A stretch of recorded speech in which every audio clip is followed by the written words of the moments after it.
Dieu a permis que le Seigneur Jésus meure pour mettre en évidence sa victoire sur la mort. Il a dû mourir, mais il est maintenant vivant pour toujours. Combien grande est cette déclaration: je suis vivant pour toujours, et voici je suis vivant au siècle des siècles. Christ est ressuscité d'entre les morts. À la Pentecôte, sans l'ombre d'un doute, Pierre a déclaré: Dieu l'a ressuscité en le délivrant des liens de la mort, parce qu'il n'était pas possible qu'il fût retenu par elle.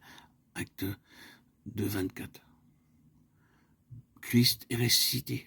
D'innombrables personnes ont été confrontées avec la mort et sont mortes. Nul n'en est jamais revenu. Personne n'a jamais pu ressusciter par sa propre puissance. Des millions et des millions de personnes sont mortes depuis que l'homme a été créé. Nul n'est revenu de cette mort. Un aller sans retour semble être la règle de ce voyage. Cependant, Dieu a permis que le Seigneur Jésus meure pour mettre en évidence sa victoire sur la mort.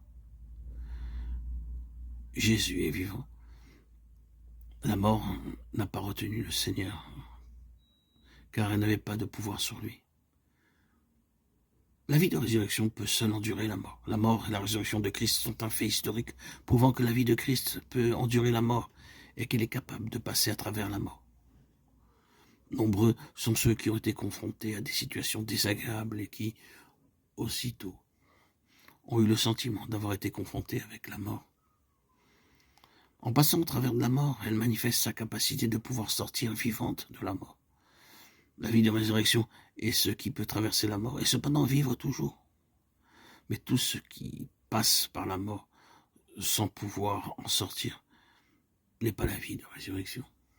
Le Seigneur a demandé à Jean d'écrire à l'ange de l'église de Smyrne en disant que celui qui était mort et qui est revenu à la vie avait un message pour eux, car l'église de Smyrne avait beaucoup souffert pour le Seigneur. Elle était restée fidèle même jusqu'à la mort. C'est pourquoi le Seigneur la réconforte par ses paroles. Les portes du Hadès n'ont pas prévalu sur Christ et n'en seront de même à l'égard de l'Église. Si l'Église sait ce qu'est la résurrection, elle pourra résister à toute épreuve et à toute tribulation, car la vie de résurrection est une vie qui endure la mort, qui peut traverser la mort et se relever de nouveau. Alléluia, alléluia. Notre Seigneur est mort, mais il vit vraiment. La mort n'a pas eu de pouvoir sur lui. Le Seigneur est non seulement vivant, mais il est aussi vivant pour toujours.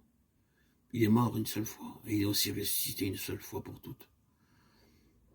Après sa résurrection d'entre les morts, il vit pour toujours, et il met en évidence non seulement la gloire qu'il avait auprès du Père avant que le monde fût, Jean 17, 5, mais il restaure la gloire de l'homme. Il vit à jamais, non seulement pour lui-même, mais aussi pour nous, car il est toujours vivant pour intercéder en notre faveur. Et désormais, il comparaît maintenant pour nous devant la face de Dieu. Hébreux 7, 25 et 9, 24. N'a-t-il pas dit à ses disciples: je vis et vous vivrez aussi? Jean 14, 19. Frères et sœurs bien-aimés en Christ, chers amis, auditeurs et auditrices, ces paroles ne sont-elles pas aussi pour nous?